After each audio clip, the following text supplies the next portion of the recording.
l'être suprême, le culte de l'être suprême est emporté dans les charrettes qui conduisent Robespierre et ses amis à l'échafaud, mais l'idée de la religion civile demeure, elle. Elle demeure et elle va être exploitée durant toute la durée du directoire. Elle va être exploitée de trois manières.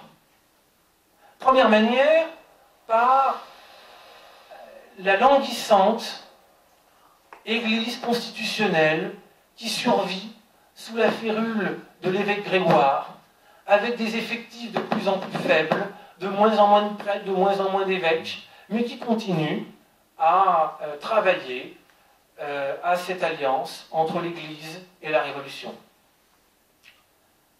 Il y a également le culte des cadères, qui est organisé par deux décrets de l'année 1798. Ce culte des cadères, c'est la religion civile par excellence. Elle repose sur la réunion des citoyens chaque décadie à la maison commune. On marie les gens, on les divorce, on lit les lois, on fait de temps en temps un discours qui exalte les vertus républicaines. Et puis, ce culte des cadères repose sur l'organisation de fêtes. Il y a la fête du 21 janvier, il y a la fête du 31... Non, du 31 mai, pardon. Il y a la fête du 14 juillet, la fête des 27 et 28 juillet, qui commémore la chute de Robespierre, la fête du 10 août, la fête du 4 septembre, qui commémore le coup d'État qui a supprimé les élections qui avaient porté les royalistes au pouvoir. Il y a la fête du 21 septembre, et puis il y a la fête des époux, la fête de la jeunesse, la fête de la vieillesse, la fête de la vertu, la fête de l'égalité, la fête de la souveraineté. On fait la fête tout le temps. D'ailleurs, quand on lit le Moniteur universel de l'année 1798, on est stupéfait par cette constatation. À peine, à certaines périodes de l'année, à peine les assemblées politiques ont-elles publié le compte-rendu de la fête précédente, que 3 jours plus tard, on commence à préparer la fête suivante. Et de fait, pendant l'été, on passe son temps à faire la fête. 14 juillet, 27 juillet, 10 août, 4 septembre, 21 septembre, on passe son temps à faire la fête. Bien. Et ces fêtes visent à créer un sentiment artificiel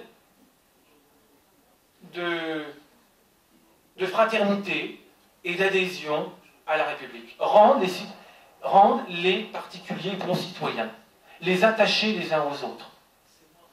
Et puis à cela, il y a une troisième expression de ce culte, une expression privée, une invention privée, qui résulte d'un député du Maine-et-Loire, régicide et girondin, La Revellière l'époux, qui invente, qui est membre du directoire, c'est pas un marginal, qui invente le culte théophilanthropique, qui est une religion, là encore, qui exalte les vertus civiques, la fraternité, les droits de l'homme, une religion humanitaire de la tolérance.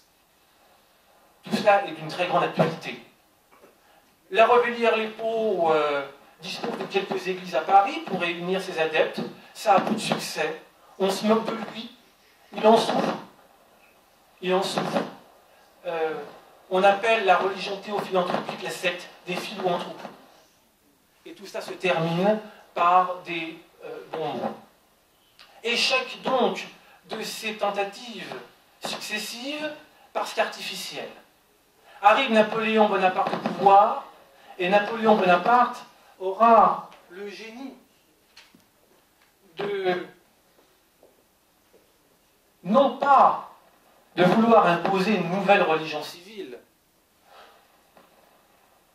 mais de faire jouer, de vouloir faire jouer à l'Église catholique le rôle que Robespierre voulait faire jouer à l'être suprême et que le directoire voulait faire jouer au culte des cadères. Avec le Concordat, Napoléon Bonaparte, dont la conception de la religion est tout aussi utilitaire que Voltaire et Robespierre, cherche à ramener la paix dans l'ouest de la France, oui, et il cherche à soumettre le sentiment religieux à l'État, mais au lieu de créer une religion civile artificielle, il se sert de ce qui est, il se sert de ce à quoi les gens sont attachés, de ce à quoi les gens croient, et donc il veut se servir par le concordat de l'Église pour imposer son emprise sur les esprits. Les évêques sont ses préfets violets, et la religion est le mystère de l'ordre social, dit-il. Alors cette piste qui visait à instrumentaliser l'Église catholique au service de l'État, donc en soumettant l'Église à l'État, en la soumettant à un contrôle très strict, à un contrôle militaire, cette piste-là a été ultérieurement abondamment explorée depuis 1802 par la plupart des régimes qui se sont succédés. Et ce jusqu'à aujourd'hui. De cette instrumentalisation, depuis quelques décennies, une partie du clergé a fini par se faire complice, préférant la religion de l'homme qui se veut Dieu à la religion du Dieu qui s'est fait homme.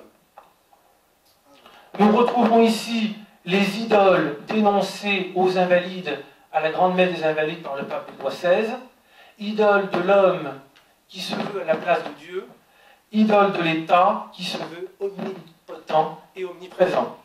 De ces idoles puissantes, omnipotentes aujourd'hui, on ne peut se libérer que par une conversion intérieure, une conversion qui gravera dans les cœurs la devise de Sainte Jeanne d'Arc, Dieu premier servi. Je vous remercie.